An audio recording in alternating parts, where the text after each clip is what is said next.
If God is all powerful, how can you possibly trust him? For years I taught that the account of Jesus calming the storm in the boat was all about proof that Jesus really is God.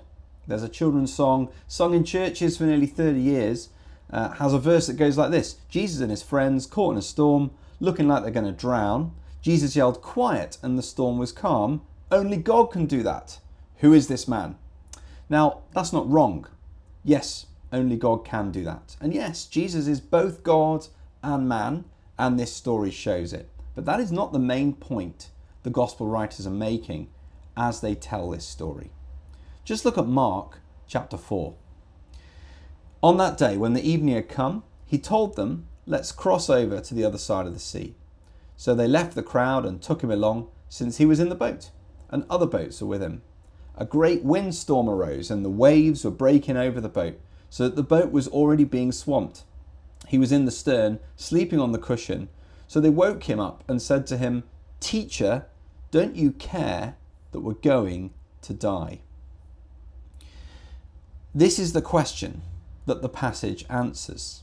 Not, does Jesus have the power of God to calm a storm?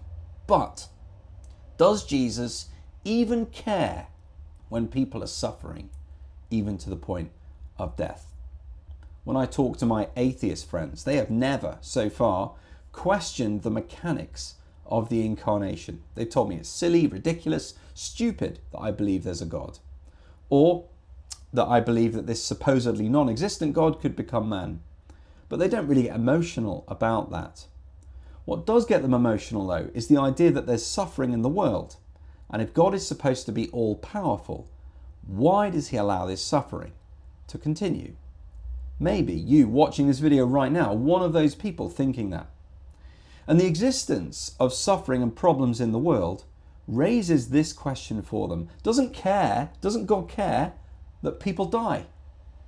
That is the mindset that the disciples are in right now.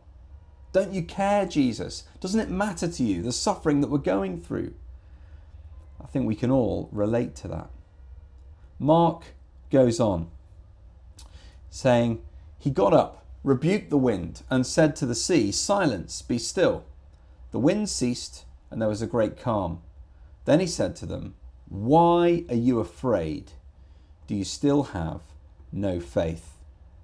Jesus does not contrast faith to unbelief. He doesn't say to them, "Why are you in unbelief? Do you still have no faith?" The problem he's addressing is not that they believe the wrong things about him.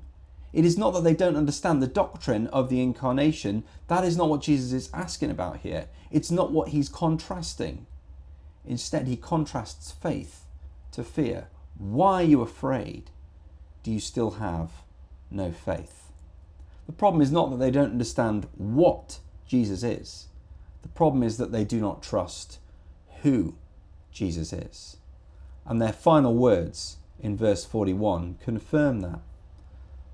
"And they were terrified and asked one another, 'Who then is this?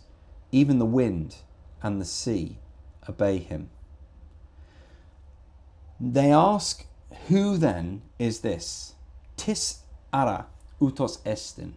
Not, "What then is this? Ti ara utos estin." At this point, they don't care how it is that he has the power of God. They care who it is that is exercising this power of God. Is this person trustworthy? If God is all powerful, how can you possibly trust him? That is what this story is all about. Power without character is terrifying. If someone in this world had absolute power, you would be afraid of them, because power alone tells you nothing about motive. The disciples were not comforted by the miracle Jesus performed.